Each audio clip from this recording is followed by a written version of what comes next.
I'm Cheryl Casone for FoxNews.com. An upstate New York hotel apparently takes its reviews very seriously. Guests have claimed that they can be fined $500 for a bad review that it puts on websites like Yelp. The hotel says the policy, though, was never enforced. Is the business at fault? Joining me now for analysis is former prosecutor and defense attorney Randy Zelin, along with business law attorney Domenic Romano. Gentlemen, welcome to both of you. Domenic, you say that the hotel has a right here? No. Well, they may have... Do you oppose the fine? Do you at least oppose the fine? Absolutely. Okay. I mean, this is just wrong-headed from a business perspective, and legally it's arguably unenforceable, given the scope and the reach of it. Okay, so Randy, so you kind of think the hotel may have a good point here then? I do, and it really goes back to a couple of very old sayings in our world, which is, if you don't know what I expect of you, that's my fault. If you do know what I expect of you, then it's your fault. The hotel makes no bones about it. This is who we are. We are a very old, funky, hip, eclectic hotel. We're not for everybody. Bride and groom, you check it out.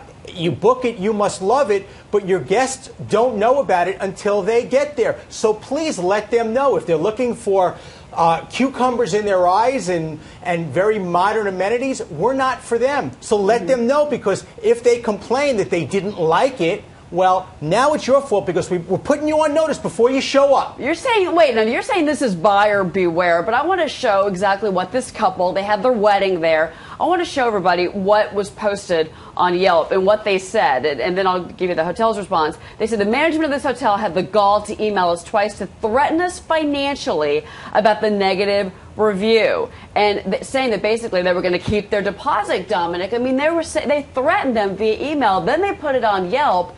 And all of a sudden, the hotel's saying, oh, well, you know, we were just kidding. Yeah, and you've seen the blowback. I mean, on the hour yesterday, hundreds of reviews going up on Yelp, going up on the social media sites, people condemning them who'd never even been there. It's free speech, though, which Randy and I seem to disagree on here, but it's free speech. It is free speech, and you can contract to limit your speech. You can contract to non-disparage, but this is just wrong-headed. It was overbroad, arguably unenforceable, because they tried to make the patrons, the people who put down the deposit, responsible for the comments of others indirectly. How are you going to even police that? A social media and a PR disaster. It is. And certainly I do want to say that we did reach out, Fox did, to the hotel. Here's what they said. The policy regarding wedding fines was put on our site as a tongue-in-cheek response to a wedding that was many years ago, meant to be taken down long ago, never enforced. I'm sorry, this review was from November of 2013. And Randy, you know, at the end of the day, freedom of speech is freedom of speech. And unless there's a contract, I would think that you sign beforehand saying that you won't say anything negative about this hotel anywhere, unless you sign on that dotted line. They can't do anything. Well, look, to Domenic's point in terms of the press, but the reality is we're talking about it right now. Lots of people are talking about it. So if we recall back to the good publicity, bad publicity, any publicity, people are going to be curious. Who knows? Maybe this was part of their public relations and marketing strategy. Because now everybody wants, let me go check this place out.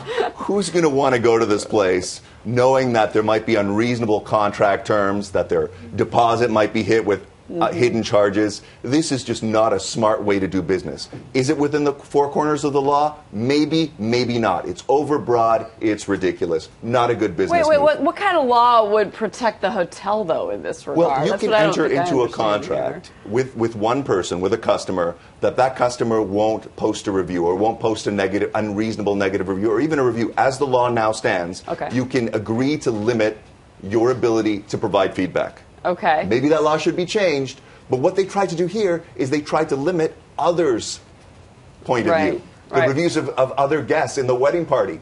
Totally wrong-headed. There was a lot of bad reviews, by the way, on this and I have to respectfully disagree with Domenic, because in a standard confidentiality agreement that happens in court all the time, the lawyers sign, and the lawyers say, listen, I'm going to make sure my experts, anybody that I consult with, they're going to keep their mouths shut as well. And the lawyer takes on the responsibility of making sure that nobody else violates the agreement. Look, I get what that's a different situation. I get what you're saying, but there is the law, and then there is reality, and there is practicality.